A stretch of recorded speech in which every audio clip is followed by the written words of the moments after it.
Ambassador Catherine Blake stepped through the gleaming metal doors of the Central Galactic Assembly Station. The massive structure floated in the void between star systems, a neutral meeting ground where dozens of alien species gathered to discuss trade, territory, and peace. Catherine had dreamed of this moment for years. She was finally representing humanity on the galactic stage.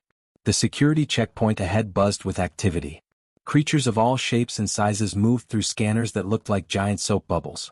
Catherine watched a tall, blue-skinned Zentoran diplomat walk through first. The scanner hummed softly, and a mechanical voice announced his cleared status. His plasma blade remained strapped to his side, glowing faintly purple. Behind the Zentoran, a short, stocky creature with 6 arms collected his weapons from a tray. Catherine recognized him as a Korvac from the intelligence briefings.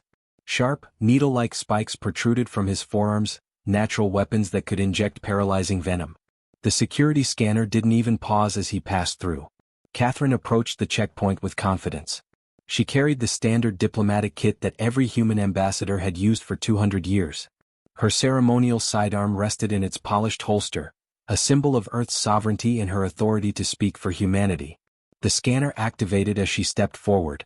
Green light washed over her body, analyzing every item she carried. Then something unexpected happened. A massive alien stepped into her path.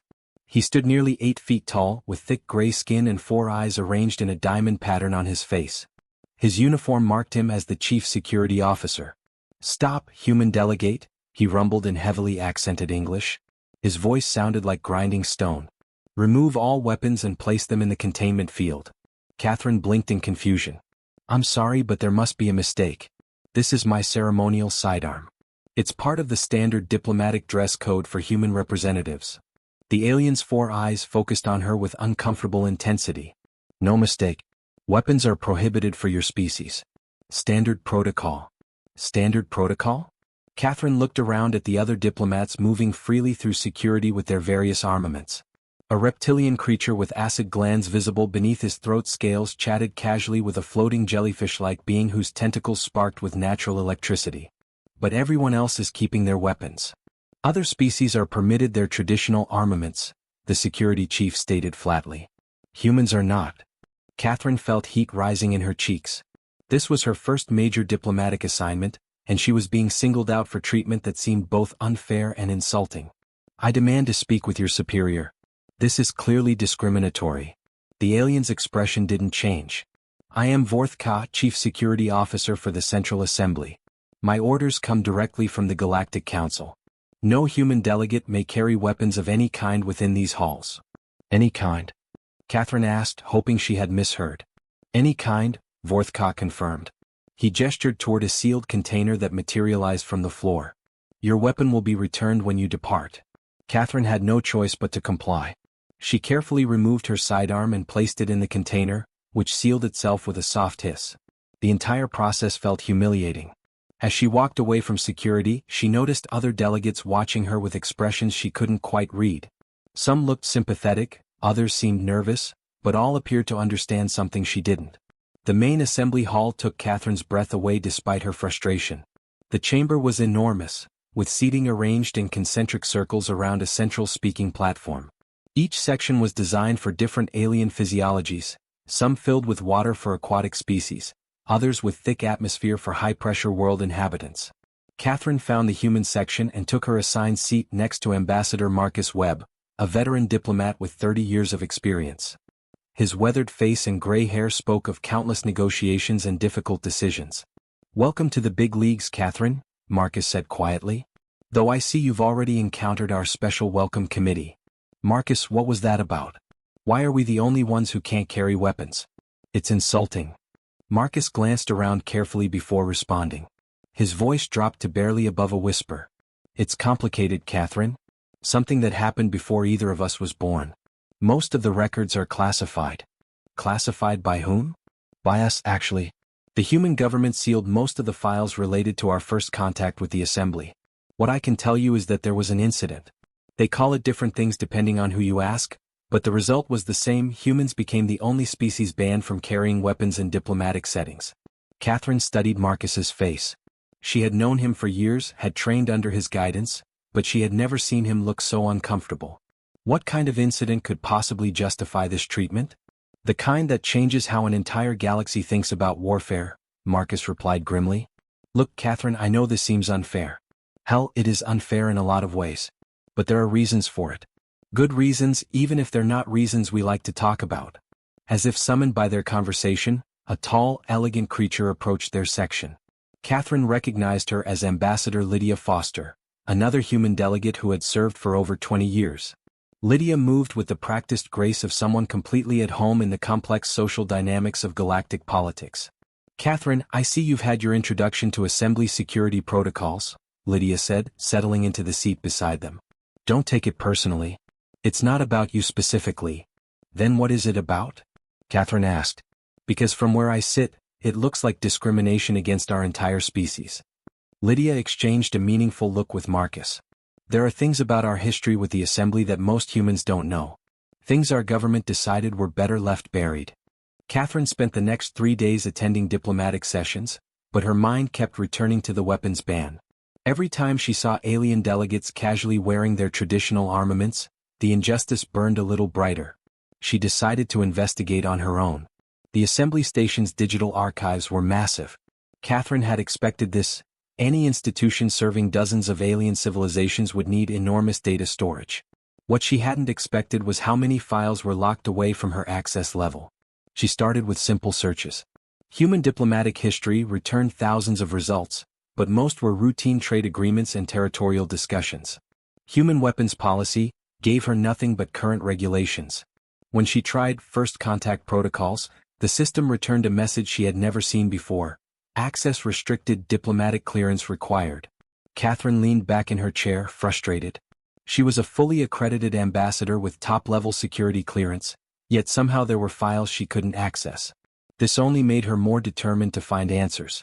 Her breakthrough came from an unexpected source.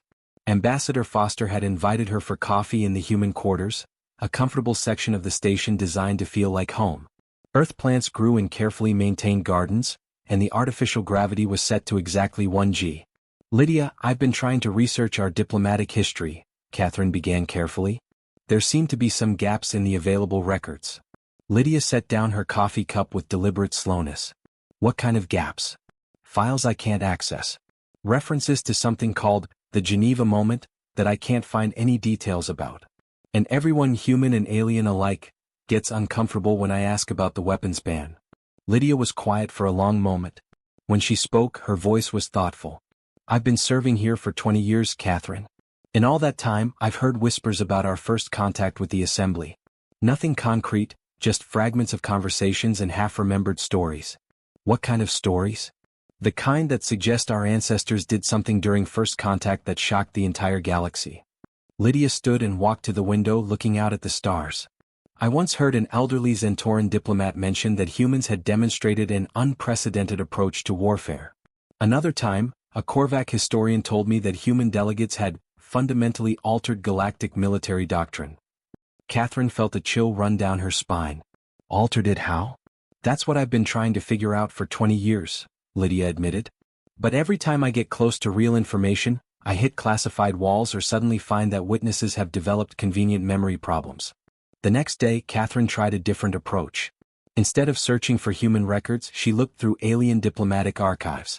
The Zentoran files were partially accessible to her, written in their flowing script that the translation computers handled reasonably well.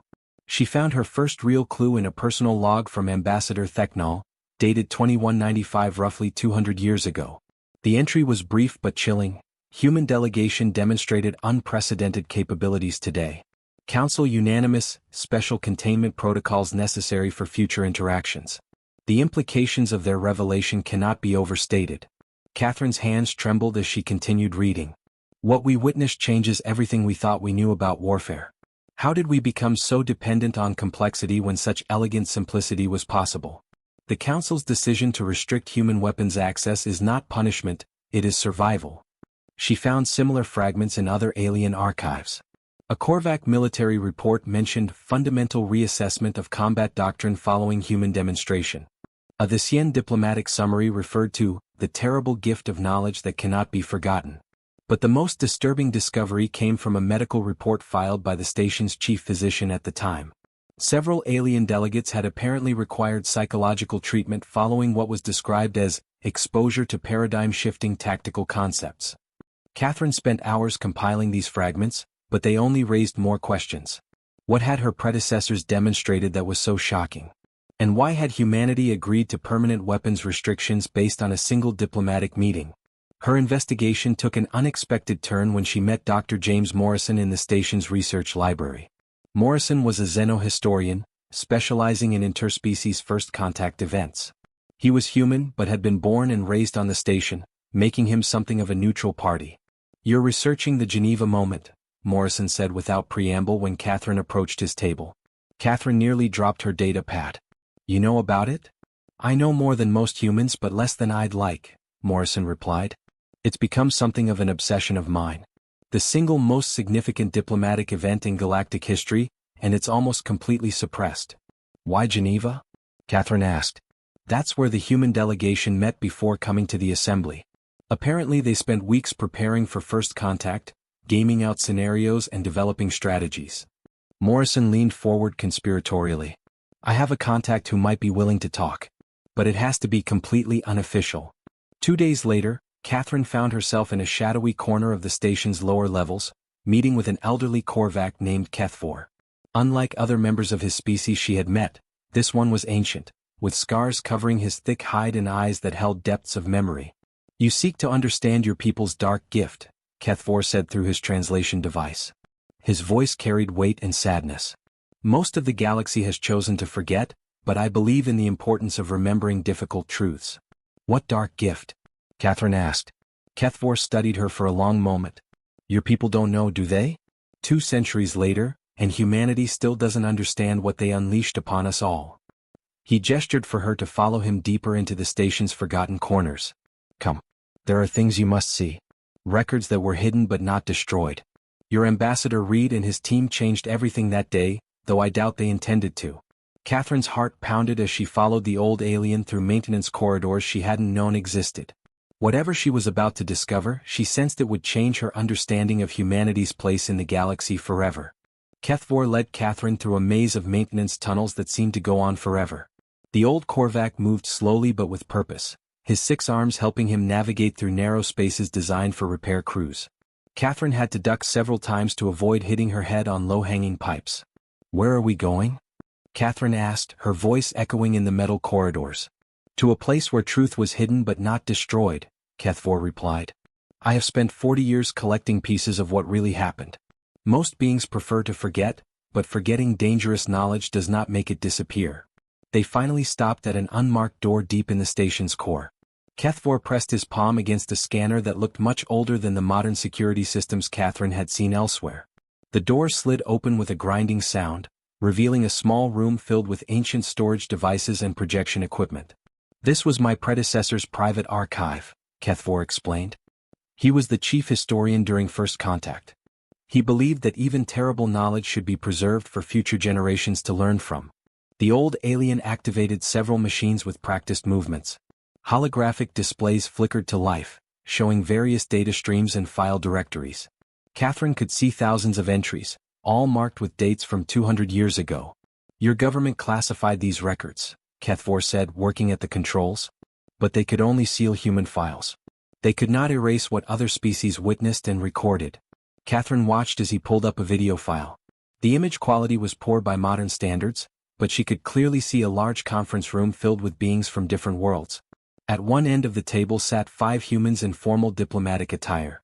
She recognized the lead figure from historical photos, Ambassador Thomas Reed, humanity's first representative to the Galactic Assembly. "This recording was made by my predecessor without official permission," Kethfor explained. He sensed that something important was about to happen and wanted to document it fully. Catherine leaned forward as the recording began. The meeting seemed normal at first. Various alien delegates introduced themselves and their governments. Ambassador Reed spoke for humanity with calm confidence, outlining Earth's desire for peaceful relations and trade partnerships. Then the tone changed. A massive reptilian creature that Catherine recognized as a hegemony delegate slammed his clawed hand on the table. "Peaceful relations require respect," the alien growled. "Your species brings primitive weapons to our sacred halls. This shows either ignorance or contempt." Catherine could see the weapons in question lying on the table in front of the human delegation. Compared to the elegant plasma blades and bioweapons carried by other species, the human firearms looked crude and simple. Basic metal and polymer construction, chemical propellants, simple mechanisms. These weapons represent our military traditions, Ambassador Reed replied calmly. As your weapons represent yours. Tradition. The hegemony delegate laughed, a harsh sound that made several other aliens flinch. Those crude projectile throwers are not weapons, they are toys. Children's tools from a backward world. Catherine watched as Ambassador Reed exchanged glances with his team. Something passed between them, a silent communication that suggested they had planned for this exact situation. Perhaps you would benefit from a demonstration of their capabilities, Reed said quietly. What happened next made Catherine's blood run cold. Instead of simply showing how the weapons worked, Ambassador Reed began explaining the principles behind them. He didn't just talk about guns and explosives, he talked about the science that made them possible. These weapons operate on basic physical principles available to any spacefaring civilization, Reed explained to the gathered delegates. Kinetic energy transfer, chemical combustion, metallurgy, and simple engineering. Nothing exotic or rare. Kethvor paused the recording. Watch the faces, he told Catherine. See how they begin to understand. Catherine looked carefully at the alien delegates as the recording resumed. At first they seemed bored or dismissive, but gradually their expressions changed. The Zentoran ambassador's blue skin grew pale. A floating gas-based creature began flickering with agitation. Even the arrogant hegemony delegate had stopped laughing. Your advanced weapons require rare elements, Reed continued. Exotic matter, specialized manufacturing facilities, centuries of technological development. Beautiful, but limited to civilizations wealthy enough to afford them. He gestured to the simple firearms. These require iron, carbon, sulfur, and basic chemistry. Materials and knowledge that exist on virtually every inhabited world in the galaxy. Catherine began to understand the horrified expressions on the alien faces. Reed wasn't just demonstrating weapons, he was showing them how easy it would be for any species to manufacture similar tools of destruction. But surely such primitive weapons cannot compete with plasma technology, the hegemony delegate insisted, though his voice had lost its earlier confidence. Effectiveness depends on application, Reed replied. He activated a portable demonstration unit that his team had brought. Chemical explosives can level buildings using materials found in any agricultural facility. Kinetic projectiles can penetrate most armor using nothing but dense metals and physics. And the manufacturing requirements. Reed displayed detailed blueprints and mathematical calculations on a holographic projector. Catherine watched in growing horror as he showed exactly how to build explosives, projectile weapons, and chemical compounds using basic industrial equipment. Any civilization with metallurgy and chemistry can produce these, Reed stated matter-of-factly. You have built your societies on these fundamental sciences. We have simply found ways to weaponize them. The recording showed the moment when the true implications hit the assembled delegates. Catherine could see the dawning horror as they realized what humanity had just revealed. Every world in the galaxy, every planet with basic industry and scientific knowledge, was potentially a weapons manufacturing center. The elegant, expensive military technologies that had maintained the galactic balance of power for millennia could be matched by anyone with access to a chemistry textbook and a metal shop. Kethvor stopped the recording. This was the moment everything changed, he said quietly. Your people had not brought weapons to threaten us. They had brought knowledge that made our entire understanding of warfare obsolete. Kethvor restarted the recording, and Catherine watched as the tension in the conference room became almost visible. The alien delegates sat in stunned silence, processing what Ambassador Reed had just revealed. The mathematical formulas and blueprints still glowed on the holographic display, showing exactly how to turn common materials into weapons of war. Surely you exaggerate the effectiveness of such simple methods, said a tall, thin alien with crystalline skin. Catherine recognized the species as Valerian, known throughout the galaxy for their advanced plasma weaponry. Our technology has evolved over thousands of years. Basic chemistry cannot compete with refined energy manipulation. Ambassador Reed nodded respectfully. A reasonable assumption. Perhaps a practical demonstration would be more instructive than theory. Catherine felt her stomach drop as she watched Reed signal to one of his team members, a woman who had been quietly setting up equipment in the corner of the room. The woman stepped forward carrying what looked like a simple metal cylinder and some common chemicals. What you're about to see uses materials available in any standard industrial facility, the woman explained. Iron oxide, aluminum powder, and a basic ignition system. Components that exist on every developed world for legitimate manufacturing purposes. The hegemony delegate leaned forward aggressively. You think to impress us with parlor tricks? Not impress, Reed replied calmly. Educate. The human team had prepared a demonstration area with thick protective barriers and monitoring equipment. They placed a block of advanced alien armor, the same type used by hegemony military forces, behind the barriers as a test target. This armor represents your finest defensive technology, Reed explained. Plasma-resistant, kinetically dispersing, molecularly bonded. It should easily withstand anything our primitive methods could produce. Catherine watched as the human demonstrator mixed the simple chemicals together. There was nothing exotic about the process. Basic proportions, careful mixing, simple ignition. The kind of procedure that could be found in any chemistry textbook. The reaction was instantaneous and devastating. White-hot fire erupted from the chemical mixture, burning at temperatures that made the air shimmer.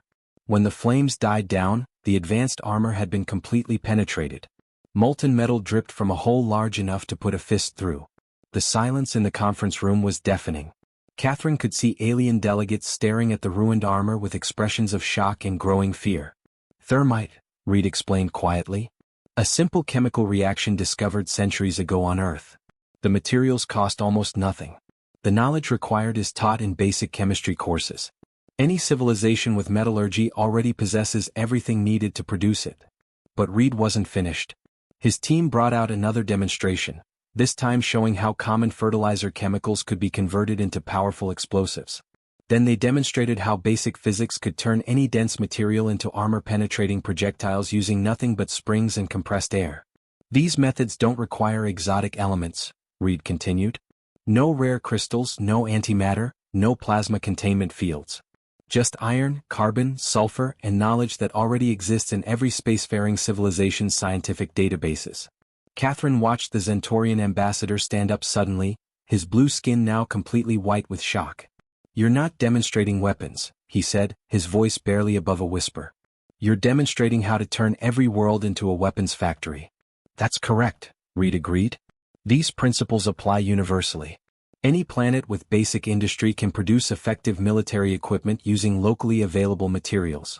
The knowledge barrier isn't technological sophistication, it's conceptual approach. The floating gas creature began flickering rapidly. Catherine had learned this indicated extreme agitation in their species. Do you understand what you've done? It communicated through translation devices. Our entire military doctrine is based on controlling rare resources and advanced manufacturing. If any world can produce equivalent firepower using common materials, then the balance of power changes fundamentally, Reed finished. Yes, we understand. The hegemony delegate had been growing more agitated throughout the demonstration. Now he stood up abruptly, his scales flushing dark red with anger. This is madness. You come here speaking of peace, then show us how to destroy ourselves. We showed you methods that already exist, Reed replied calmly. The physics hasn't changed. The chemistry hasn't changed. Only your awareness of the possibilities has changed. Catherine could see other delegates beginning to grasp the full implications. If these simple methods became widespread knowledge, every minor world would have access to military capabilities that previously required vast resources. The carefully maintained hierarchy of galactic civilization would crumble overnight. But why? Asked an elderly delegate that Catherine couldn't identify. Why reveal this knowledge? What do you gain? Reed was quiet for a long moment. When he spoke, his voice carried a weight that made everyone in the room lean forward. We gain nothing. In fact, we lose considerably. Earth's military advantage has always been our adaptability and resourcefulness. By sharing these methods, we're giving up our strategic edge. Then why? The delegate pressed. Because we believe in a galaxy where military power doesn't depend on economic privilege, Reed replied. Where small worlds aren't defenseless against large empires simply because they lack access to exotic materials. We're offering you equality, even if it's a dangerous kind of equality. The recording showed the next few minutes in real time, alien delegates arguing among themselves in various languages, translation devices struggling to keep up with the heated discussions. Some species were clearly terrified by what they'd learned. Others seemed excited by the possibilities. A few appeared to be calculating how quickly they could implement these methods on their home worlds. The demonstration lasted 6 hours, Kethvor told Catherine as the recording continued. Your people showed 37 different ways to create effective weapons using common materials. By the end, every delegate understood that the galaxy would never be the same. Catherine stared at the screen, finally beginning to understand the true scope of what her predecessors had unleashed. They hadn't just brought weapons to a diplomatic meeting, they had fundamentally altered the nature of warfare for every civilization in the galaxy. The recording showed the conference room in chaos. Alien delegates argued in dozens of languages while translation devices struggled to keep up. Catherine watched as Ambassador Reed sat calmly at the center of the storm, waiting for the heated discussions to die down. Finally, the Galactic Council's senior representative, an ancient being whose species Catherine didn't recognize, called for order. The creature's voice carried authority that made everyone fall silent immediately. The human delegation will withdraw while we discuss the implications of what has been revealed, the senior representative announced. This council requires time to process the knowledge that has been shared. Catherine watched Reed and his team gather their materials and leave the room. The recording continued from hidden cameras as the alien delegates began their private discussions. What she heard made her understand why the galaxy had never been the same. They've made our entire military structure obsolete, the Zentorian ambassador said, his voice shaking. Every world with basic industry can now match our most advanced weapons using materials they already possess. Worse than obsolete, replied the Korvac representative. They've democratized destruction. Any colony, any mining world, any agricultural planet can now defend itself, or attack its neighbors using knowledge that fits in a single data file. The hegemony delegate was pacing back and forth, his massive frame casting shadows across the room. This is disaster. Our empire maintains order through superior firepower. If every primitive world can manufacture weapons that rival our military technology, then the age of empires built on military advantage ends today, the senior representative said quietly. Catherine felt a chill as she realized what the aliens were discussing. The human demonstration hadn't just shown new weapons, it had revealed that the entire galactic power structure was based on controlling access to advanced military technology. Reed and his team had accidentally destroyed that control forever. The question now, continued the senior representative, is how we manage this knowledge. It cannot be unknown. The humans have shared it freely and knowledge spreads. A small, insect-like delegate raised one of its many arms. Perhaps we can convince them to restrict the information. Classify it as dangerous technology. Impossible, the Korvac replied. The principles they demonstrated are basic science. Any civilization that understands chemistry and physics can derive these methods independently. The humans have simply connected concepts that were always available. Kethvor paused the recording and looked at Catherine seriously. This was when the council realized the true scope of the problem. Your people hadn't brought secret weapons, they had revealed that weapons were never secret at all. What happened next? Catherine asked, though she dreaded the answer. Kethvor restarted the recording. The alien delegates had been joined by military advisors and scientists from their respective species. Catherine watched as expert after expert confirmed the same terrifying conclusion. The human methods were simple, effective, and impossible to control. We've analyzed their demonstrations, a Zentorian scientist reported. Every technique uses materials classified as standard industrial supplies. The knowledge required is present in our basic educational systems. Any graduate-level chemist or engineer could implement these methods. How long before this spreads beyond this room? The senior representative asked. It's already spreading, the scientist replied grimly. Our own military observers have recorded everything. Similar analysis is being conducted by every species present. Within months, this knowledge will reach every major world in the galaxy. The hegemony delegate slammed his fist on the table. Then we must act quickly. Military strikes against key industrial centers. Prevent the spread of manufacturing capability. Strike against whom? The Korvac asked. Every developed world? Every mining colony? Every planet with a chemistry laboratory? You would need to destroy galactic civilization itself to eliminate the capability. Catherine watched as the full hopelessness of the situation became clear to the assembled delegates. The humans had given them a gift that couldn't be returned, knowledge that would fundamentally alter the balance of power throughout the galaxy. There is one possible solution, the senior representative said slowly. We cannot control the knowledge, but we can control its source. The humans, the Zentorian ambassador said with sudden understanding. Precisely. We invite humanity into the Galactic Assembly with full membership and all associated rights. But we establish special protocols regarding their weapons and military knowledge. We make them partners in managing the chaos they've created. Catherine felt pieces clicking into place as she watched the aliens develop their strategy. They couldn't uninvent what humanity had revealed, but they could try to control how it spread. The recording jumped forward to show Ambassador Reed returning to the conference room.